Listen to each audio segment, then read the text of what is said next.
Now the 18 drops down to the bottom. He'll block the inside line. Boy, a tough spot for Kyle Busch. What lane is he going to block? The outside lane. Now the inside lane is going to come. Here comes the inside lane. Ricky Stenhouse Jr. back to the front.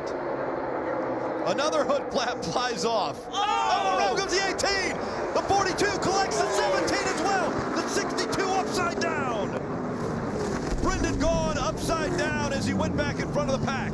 We're wrecked here, guys. And the big one happens right at the front of the field. That was crazy.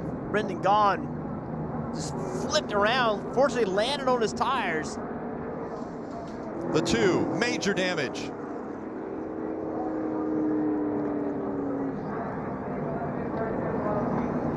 That is why drivers' heart rates are through the roof on these late race restarts, these racetracks. Yeah, the bumpers just don't line up as well as they used to with the old COT, but the pushing is just as aggressive as it's ever been and creates those type of situations.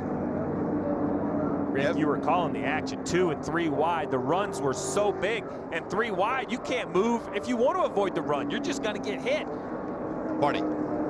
I just go back to what Kyle Busch told me before the Motor Mouth show last Wednesday. He said, man, I've been wrecked in the front, in the middle, in the back, and he was leading there and got in this accident. Adam Stevens said, hey, we're going to cut everything off this car we can, and Kyle Busch said, dude, I don't think this thing is going to roll straight. So you see them more dissecting what's going on there, and the same thing for Brad Keselowski trying to get to his pit stall, and you see Brendan Gaughan on the backstretch.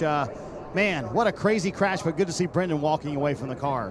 When you're in these multi-car accidents, even cutting stuff off and rolling around at 40 miles an hour is a lap. That could score you in front of other cars. Well, let's check out this replay, see exactly how all this came down.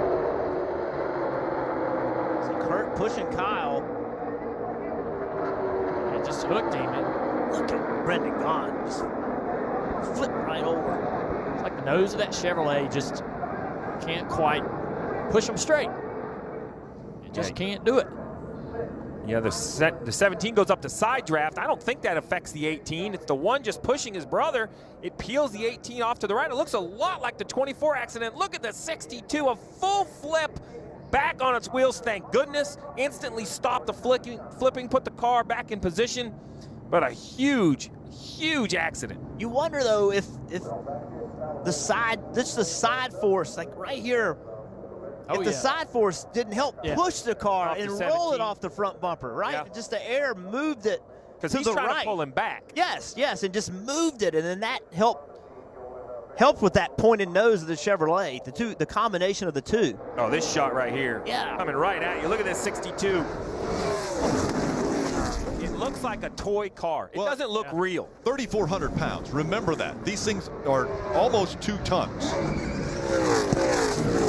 Well, you know, we take off. All you got here, pushing right up to Kevin. half apart now front. All right, keep low, keep low, keep low, keep low, keep low, keep low, keep low, keep low.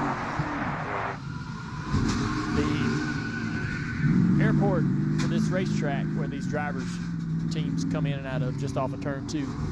Those planes over there land, take off at 125 knots. Yeah.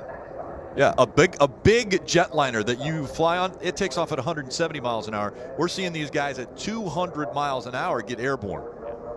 That's man. So that you know, looks like a toy car, but it doesn't take much to get air under that car and lift it up off the ground. Hey Motorsports fans, thanks for watching. Make sure you hit subscribe before you go for all the latest news and highlights across motorsports.